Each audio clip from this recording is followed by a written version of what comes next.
Bien, entramos ahora en el curso a Aristóteles. Aristóteles, al igual que Platón, o más bien de Aristóteles, al igual que de Platón, podemos decir que estamos enfrente de uno de los grandes entre los grandes. Vamos a ver, era Juan de Salisbury el que decía que a nosotros nos ha tocado montarnos en hombros de gigantes. Bueno, podemos decir que Aristóteles y Platón son gigantes dentro de los gigantes, ¿verdad? Independientemente de cualquier otra cosa que se pueda decir de ellos, pero son realmente pesos pesados de los pesos pesados. Y habiendo ya pasado la parte de Platón, Sanchitos tiene una confesión que hacer, y es que Sanchitos es del team Aristóteles. A Sanchitos Platón realmente no le gusta mucho. A Sanchitos le gusta Aristóteles. Así que vamos a empezar con el estagirita, que es una manera en que lo vamos a conocer también. Aristóteles lo vamos a conocer también como el estagirita precisamente porque era de esta región, de Estagira. O sea que es básicamente un macedonio. Por eso es que decimos también de Aristóteles que era un meteco, es decir, era un extranjero.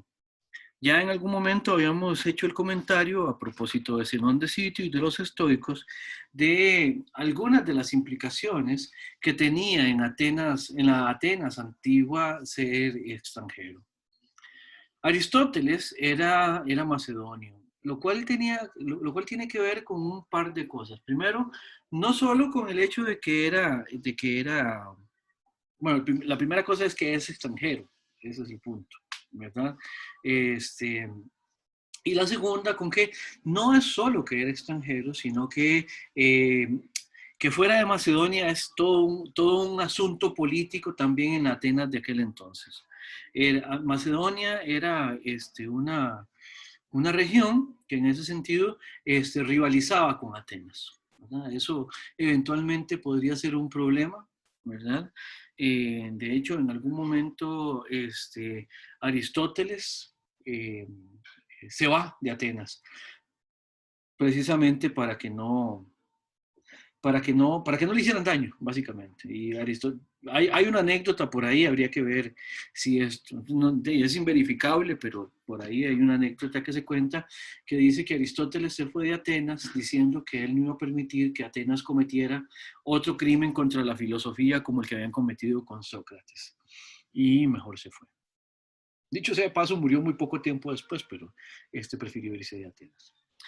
Eh, Ahora, habiendo dicho esto, Aristóteles tampoco es que era cualquier extranjero, no es que era cualquier macedonio, era hijo de Nicómaco, que a su vez era médico del rey de Macedonia. Aristóteles en ese sentido tuvo la oportunidad de tener acceso a ciertos contactos realmente muy importantes para la época y para toda la historia. Por ejemplo, Aristóteles fue tutor de quien llegaría a ser ni más ni menos que Alejandro Magno. Entonces, ¿se acuerdan que en la clase pasada yo les decía que había un encadenamiento muy curioso en el cual Sócrates fue maestro de Platón, Platón a su vez fue maestro de Aristóteles, y vean aquí también tenemos otra conexión que es Aristóteles coincide también con Alejandro Magno. O sea, vean el montón de cosas que están sucediendo en este periodo en el que estamos en este momento en el curso. Ahora, en relación con su cercanía con Platón, Aristóteles llegó a la academia a los 17 años. Al principio, Platón no es quien le enseña, porque cuando Aristóteles entró a la academia, Platón estaba fuera de Atenas. Eh, andaba fuera, estaba fuera de Atenas. Entonces, él empezó su formación como eudoxo. Después, más o menos un par de años después, se tiene entendido, ya él entró directamente a ser el discípulo de Platón y que fue durante muchísimo tiempo. Lo cual también implica otro dato que es curioso y que es importante, que es relevante, que Aristóteles, mucho de lo que produjo filosóficamente de importancia, lo produjo estando dentro de la academia. O sea, estando bajo la tutela o bajo la formación que recibía de Platón. Eso sin duda es muy curioso. Y en ese sentido, parece ser que Aristóteles, si le hacemos caso, si le hacemos caso a una estratificación que se ha hecho por ahí, diríamos que Aristóteles tiene como tres periodos. Un primer periodo donde es muy, muy cercano a las ideas platónicas.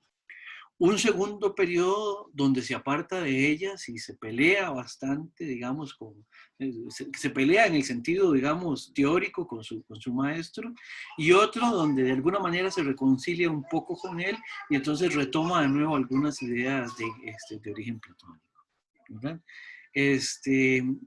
Ahora, de suyo propio, Aristóteles era un genio.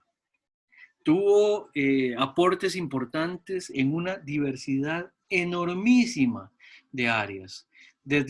Vamos a ver, si Aristóteles fuera un pensador contemporáneo, de él diríamos que sabía de biología, o mejor dicho, que teorizó sobre biología, sobre psicología, sobre astronomía, sobre política, sobre filosofía. Y en filosofía sobre un montón de cosas, sobre filosofía política, sobre ética, sobre lógica, lo cual nos indica, digamos, específicamente el tipo de genio que tenía Aristóteles.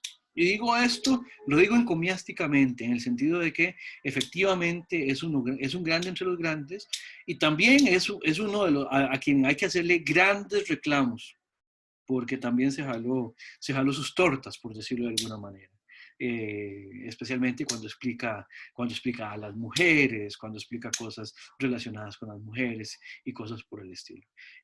Cuando explica la esclavitud, por ejemplo, ahí también se jala algunas tortas, por decirlo de alguna manera.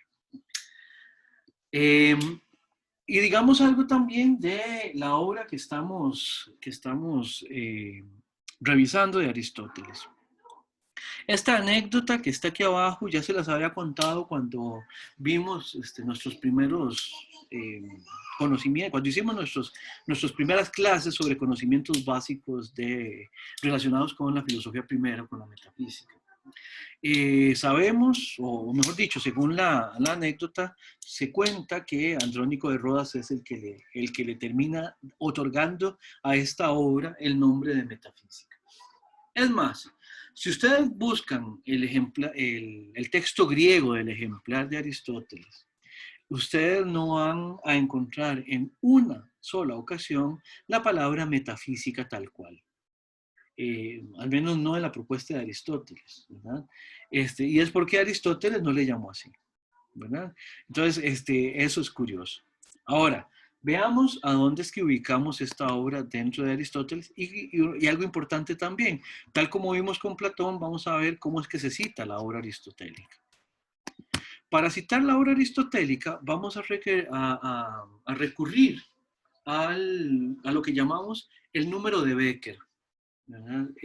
Immanuel Becker fue un filólogo alemán que se encargó de establecer el orden de la obra aristotélica, o sea, de hacer el catálogo de las obras de Aristóteles, tal como lo conocemos ahora. Vean que respeta el catálogo tal como lo había hecho Andrónico de Rodas, o sea, tal como lo habían hecho los estoicos ya en algún momento, y lo que hace es que simplemente lo compagina, y por eso es que a la numeración de las obras aristotélicas le llamamos el número de Becker, es con el que hacemos la referencia una vez que hacemos una cita. Las obras de Aristóteles fueron introducidas dentro de un catálogo que consta de unas páginas que están divididas en 2 columnas y cada una de las columnas tiene una determinada cantidad de líneas. Entonces, por ejemplo, vean que el texto de la metafísica, vean aquí, tal como nosotros lo estamos viendo acá, ¿verdad? Aquí tenemos un 982A, esta sería la primera línea, por eso aquí hay un 1, ¿verdad? y así consecutivamente hay, cada 5 líneas hay un número. Esto lo que quiere decir es que esta es la línea 5 de la página que en el catálogo de Becker es la número 982. O sea, es decir, son un número arábigo que corresponde a una página, una letra que corresponde a la columna, la de la izquierda es la columna alfa o A, y la de la derecha la columna beta o B, y luego cada una de las columnas tiene una determinada cantidad de líneas, ¿verdad? Entonces, cuando uno va a hacer una cita, uno cita desde donde está esa porción que está citando uno en la obra en griego. Eso es lo más serio, lo que tiene más rigor académico, por decirlo de alguna manera, ¿verdad? Entonces, cada vez que ustedes vayan a hacer una cita de Aristóteles, entonces esta es la referencia que deberían utilizar.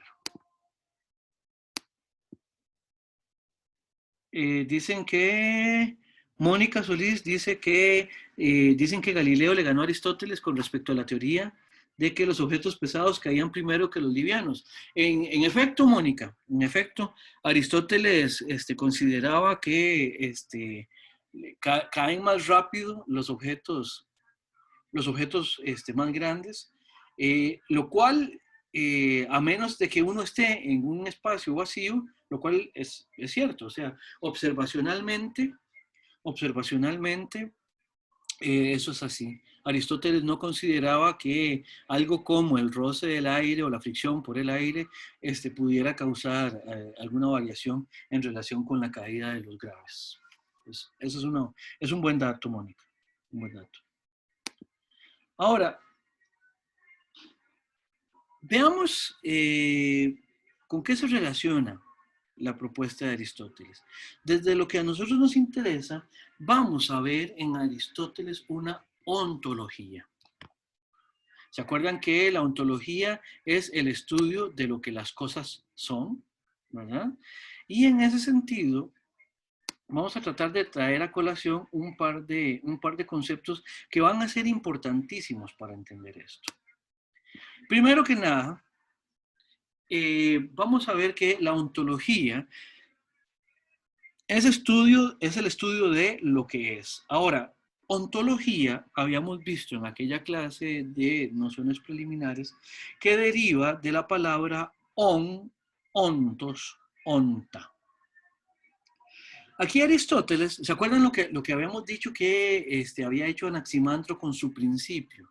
Que él a un adjetivo, apeire, le agregó un artículo neutro y convirtió lo que era un adjetivo en una categoría y en este caso en un concepto filosófico. Aristóteles está haciendo algo similar con una partícula que es verbal. On significa que es. Por ejemplo, cuando yo digo la silla que es de pino está en el fondo de la habitación. Ese que es en griego se diría on. Cuando tomamos un artículo neutro y lo ponemos delante del on y lo convertimos en to on, lo convertimos en lo que es. Ven que estamos convirtiendo el verbo que nos sirve para decir a dónde está o cómo es o qué es una cosa, lo estamos convirtiendo en un concepto con el cual nos vamos a referir de manera abstracta a una cosa en tanto que es aquello que es, ¿verdad? O sea, una cosa es algo que es, algo que existe. Y Aristóteles, para hablarnos de esto, utiliza esta manera de referirse a ellas. Toón, lo que es. Taonta, las cosas que son. ¿Se entiende esto? ¿Alguna pregunta? Profe, perdón, ¿podría volver a repetir esa explicación? Sí, vamos a ver. Gracias. Claro. Por ejemplo, el punto es este. Cuando yo quiero explicar Cuando yo quiero explicar, qué sé yo, una silla que yo tengo, ¿ya? Yo digo que esta silla, ojo como lo voy a decir, esta silla, que es el objeto que estoy estudiando, tiene la característica de que es de madera. Esta silla, que es de madera, ¿verdad? Tiene características, ¿verdad? Ahora, cuando yo quiero decir, bueno, aquí parece ser que estoy hablando de algo que es, algo que existe. Y por eso es que me refiero a las cosas como aquello que es o aquello que existe. La ontología es el estudio de las cosas, refiriéndonos específicamente a su existencia como el criterio a partir del cual las estudio. Cuando hacemos ontología, estudiamos qué son las cosas, por qué podemos decir que existen, etcétera, etcétera. Entonces, la ontología es el estudio de lo que es, que en griego y en español lo hacemos igual. Lo que hacemos es que le ponemos un artículo neutro, el lo, a esa manera verbal de decirlo. Y entonces decimos, vamos a estudiar lo que es, vamos a estudiar lo que existe. Y así podemos entonces referirnos a los seres, a las cosas que son, ¿verdad? Como precisamente lo que es, lo que existe, como las cosas que son. Después vamos a ver qué significa esto en la propuesta aristotélica, pero ahorita lo que quiero es que vean ese concepto, que lo que estamos es haciendo ontología cuando estudiamos lo que es. ¿Mejor o mejor ni le cuento, Valentina? Sí, ahora sí. Ok, perfecto. ¿Alguna otra pregunta? Bien, entonces, vamos a ver. La ontología, entonces, por un lado, me explica el ser de las cosas como eso que son. Ahora, para preguntar de manera abstracta esto, Aristóteles va a recurrir a otro término que es el término usía. La usía es lo que vamos a llamar substancia. Por ahora, simplemente la vamos a llamar así, como substancia. Y la substancia también es un tipo de cosa que es. Ahora, vamos a ver en qué términos entonces entendemos a esa sustancia, y hay dos posibilidades para hacerlo. Por un lado, vamos a tener a la sustancia cuando la consideramos como sustancia primera. Aristóteles, en la parte lógica de su propuesta, en las categorías, nos va a decir que la sustancia primera es el sujeto de la predicación. Predicar es un verbo lógico, es un verbo lógico.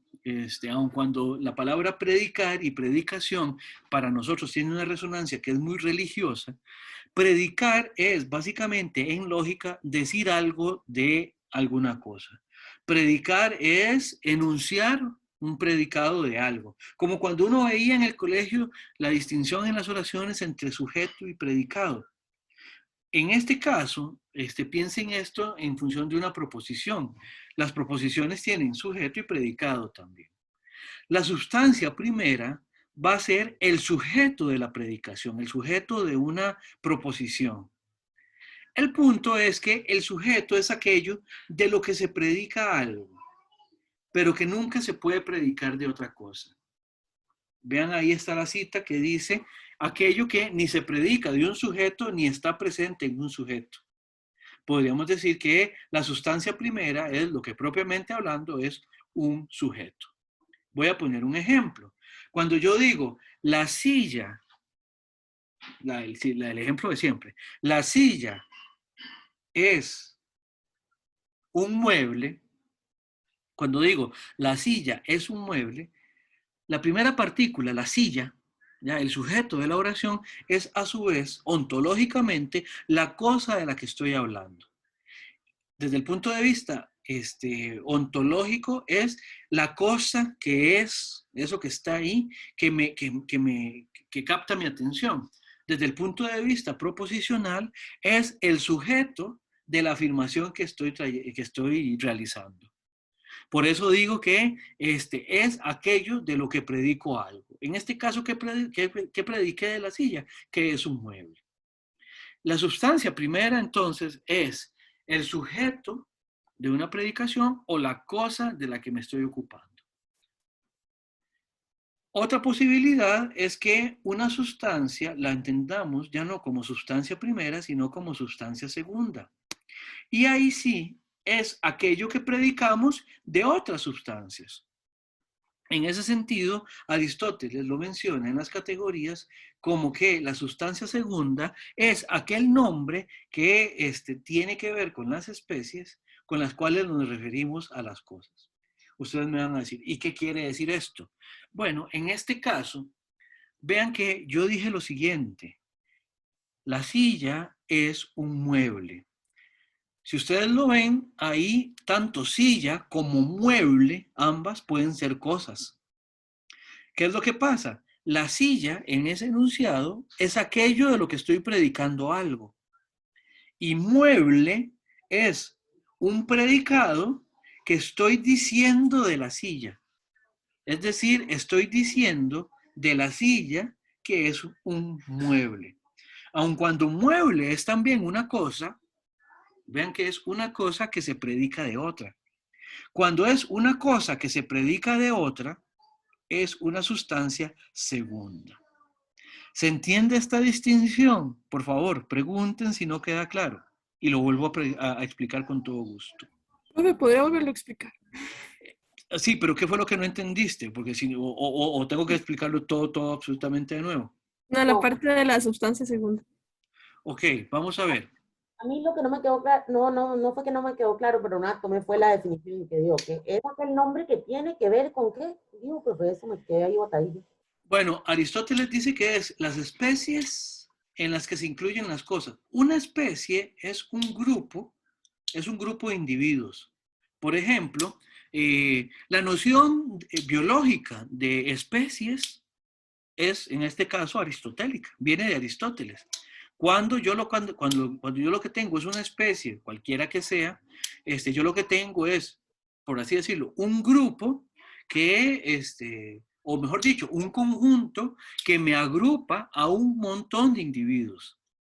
En ese sentido, vean que mueble es podemos decir que los muebles son cosas, pero cuando los pienso como especies, mueble me integra, me conjunta un montón de cosas que son diversas. Por ejemplo, una silla es un mueble, una mesa es un mueble, un armario es un mueble, un trastero es un mueble. Y vea que de todos ellos yo puedo predicar que son un mueble. Yo puedo decir, una silla es un mueble, un trastero es un mueble, una mesa es un mueble. Entonces, mueble es sustancia segunda, ¿por qué? Porque la estoy predicando de otra cosa. Y aquello sobre lo cual estoy predicando algo, en estos ejemplos, silla, trastero, no sé qué otra cosa dice, mesa, todos esos son sustancias primeras. ¿Por qué? Porque son las cosas de las que estoy predicando. Son los sujetos de la predicación. Entonces, reitero, una sustancia primera es aquello de lo que estoy hablando, aquello a lo que me estoy refiriendo cuando introduzco esa cosa en una predicación. La silla es un mueble. La mesa es un mueble. Ven, estoy predicando mueble de silla y de mesa. No sé si ahora queda un poquito más claro.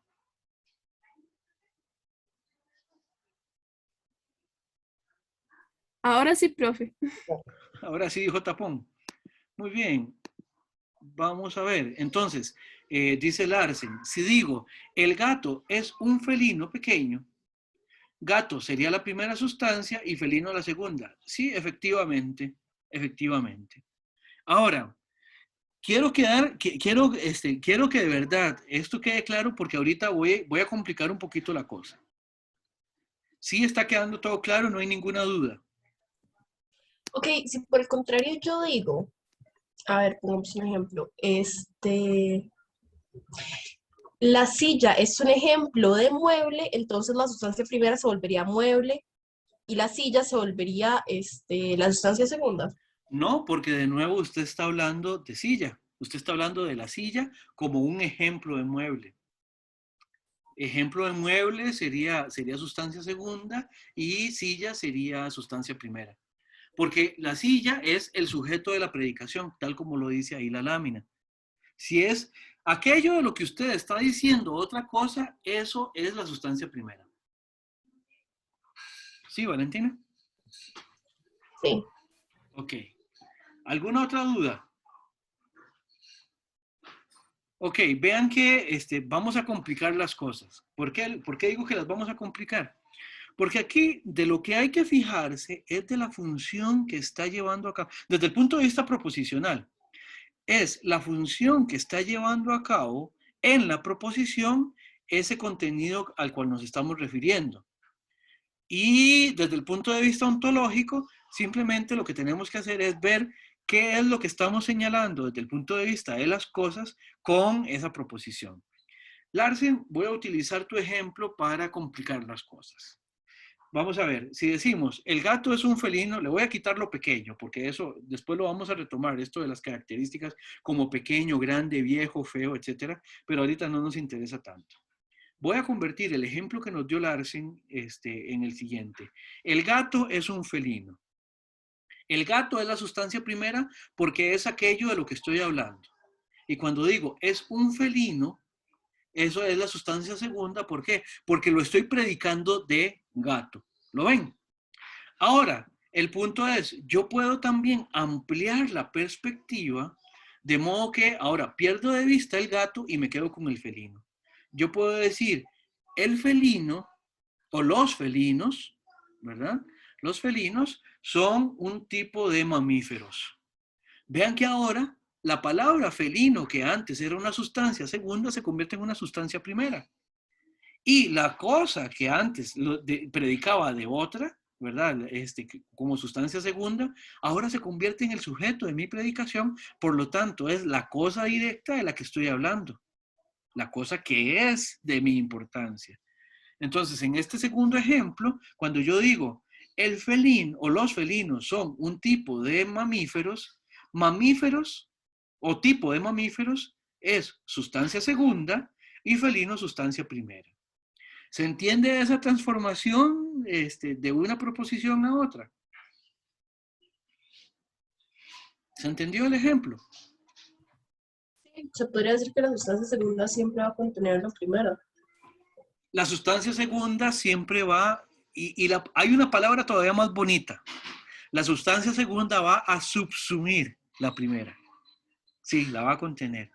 Y la vamos a decir así, la va a subsumir.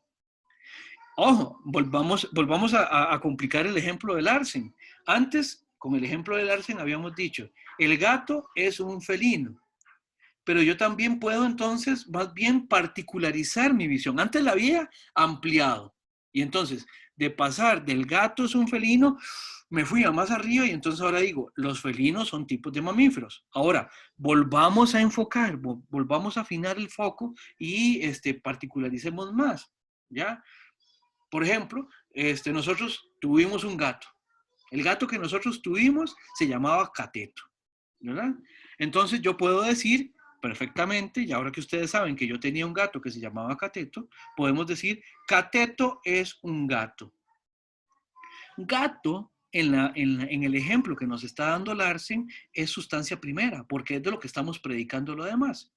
Pero en el nuevo ejemplo, cuando afirmo que Cateto es un gato, Cateto es la sustancia primera y gato se convierte entonces en una sustancia segunda. Y entonces aquí el asunto es fijarse que desde el punto de vista proposicional vamos a tener que hacer referencia a cuál es la función que está llevando a cabo cada partícula y desde el punto de vista ontológico tenemos que referirnos o poner atención en cuál es la cosa de la cual estamos hablando y cómo la estamos incluyendo o cuál es la especie o el grupo o el conjunto que la está abarcando, que la está conteniendo, como dijeron ahorita, o como yo le dije también, o que la está subsumiendo. Preguntas. Clarísimo queda todo. Todo claro, profe. Pues qué dicha. En ese sentido, bueno, no, creo que son las 12:40. Creo que podríamos quedar acá. Por favor, repasen esto de sustancia primera y sustancia segunda y la próxima clase iniciamos con dudas al respecto de esto en caso de que las hubiera. Si no las hubiera, pues simplemente seguimos adelante. Así que por ahora quedamos aquí con la materia que vamos a ver de Aristóteles por hoy.